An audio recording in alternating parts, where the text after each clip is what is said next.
ஐயனார் துணை சீரியல்ல இனி எபிசோட்ல என்ன நடந்திருக்கு அப்படிங்கிறத பார்க்கலாம். இங்க சமையல் பண்றேன் அப்படிங்கிற பேர்ல வானதி அட்ராசிட்டி பண்ணிக்கிட்டு இருக்கு. சமைக்க தெரியாம, வெங்காயம் கூட வெட்ட தெரியாம உட்காந்துருக்கு. நம்ம பாண்டி தான் வெங்காயமெல்லாம் கட் பண்ணி கொடுக்குறாப்புல.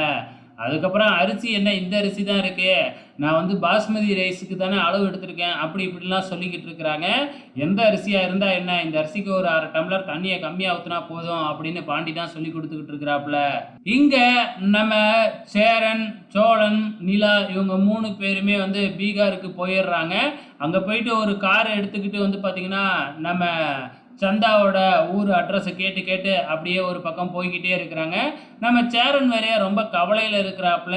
இப்படி உங்களெல்லாம் இங்கே அழைச்சிக்கிட்டு வந்துட்டுமே, இங்கே ஏதாச்சும் பிரச்சனை ஆகிடுமோ அப்படின்னு ரொம்ப பயப்படுறாங்க.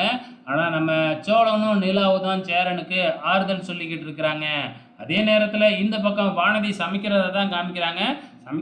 சமைக்கிறாங்க சமைச்சிக்கிட்டே இருக்கிறாங்க. நம்ம நடேசன் வந்து எவ்வளோ நேரமாக ஆகுறது, எனக்கு பசிக்குது, நான் போய் வெளியிலேயே சாப்பிட்டுக்கிறேன் அப்படின்னு சொல்லிட்டு அவரு கிளம்பி போயிடுறாப்புல.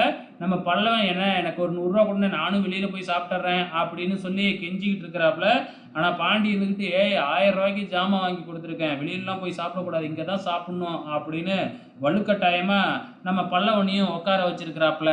2 மணிக்கு சமைக்க ஆரம்பித்தவங்க 4 மணி வரைக்கும் சமைச்சிக்கிட்டு இருந்திருக்காங்களாட்டுக்கு. ரொம்ப நேரமாக சமைச்சு எப்படியோ ஒரு வழியாக சமைச்சு முடிச்சாச்சு அப்படின்னு சொல்லிடுறாப்புல. ஸோ எல்லாருமே சாப்பிட்லாம் அப்படின்னு சொல்லி ரொம்ப ஆவலாக வந்து உக்காந்துருக்குறாங்க. இங்கே நம்ம சேரன் சோழனையும் காமிக்கிறாங்க. ஸோ அவங்களும் ரொம்ப நேரமாக வழி கேட்டு ஊருக்குள்ளே போய்கிட்டே தான் இருக்கிறாங்க. கடைசியாக இவங்க எல்லாம் சாப்பிட உக்காந்துருக்காங்க இல்லையா, சாப்பாடை எடுத்து பிளேட்டில் போட்டால் அப்படியே பசை மாதிரி இருக்குது, குழம்பெல்லாம் ரெட் கலரில் இருக்குது, அவ்வளோ மிளகாப்பொடியை போட்டு வச்சுருக்காங்களாட்டுக்கு. நம்ம நடேசன் வந்து இதெல்லாம் பார்த்துட்டு, இதெல்லாம் சாப்பிட்டிங்கன்னா அவ்வளோதான் அப்படின்னு எச்சரித்து பார்க்குறாப்புல. வேறு வழியே இல்லை, சாப்பிட்டு தானே ஆகணும் அப்படின்னு 2 பேரும் சாப்பிட்டா ஒரே மிளவா தான், சாப்பிட முடியாமல் சாப்பிட்டுக்கிட்டு இருக்கிறாங்க. கடைசியாக வந்து பார்த்திங்கன்னா நம்ம சேரன் சோழன் நிலாவை காமிக்கிறாங்க. அப்படியே வந்து நம்ம சந்தாவையும் காமிக்கிறாங்க. சந்தாவும் சேரனையும் நினச்சி ரொம்ப கவலையில் மொட்டை மாடியில் நின்றுட்டு இருக்கு.